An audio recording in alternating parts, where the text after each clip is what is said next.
in calling out this moral evil. For years, human rights champion Irwin Cotler warned of Iran's attacks against political dissidents outside its borders. We're seeing not only transnational repression engineered by Iran, but transnational assassinations. Now, the 84-year-old says he himself was targeted. This is at a level of horrific that is unspeakable. Horrible. Scary.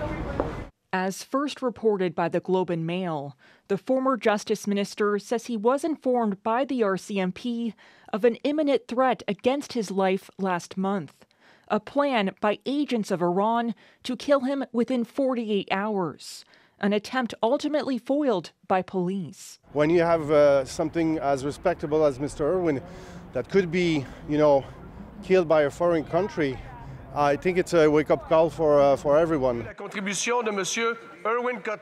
In the House of Commons, MPs unanimously passed a Bloc Québécois motion condemning that alleged assassination plot.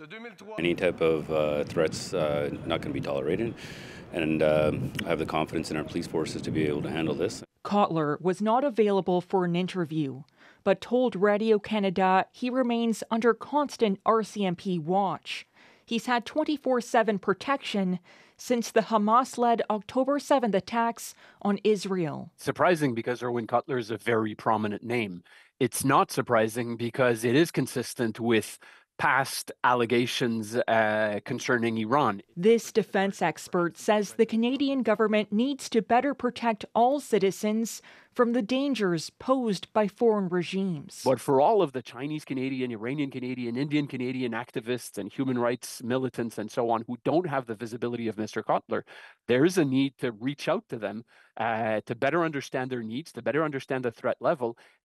The Globe reports that the threat level faced by Cotler has been reduced. However, Cotler himself could not confirm that part of the report. It's also not known whether any suspects have been arrested or have fled the country. And Olivia, have you learned anything more about why Irwin Cotler may have been targeted? Well, Cotler has long advocated for Canada to list the Islamic Revolutionary Guard Corps as a terrorist entity, something the Canadian government finally did back in June. And Cotler is expected to address a House of Commons committee tomorrow about the very tactics that authoritarian states use to control their citizens and those outside their borders. Okay, we'll learn some more tomorrow. Olivia Stefanovic in Ottawa.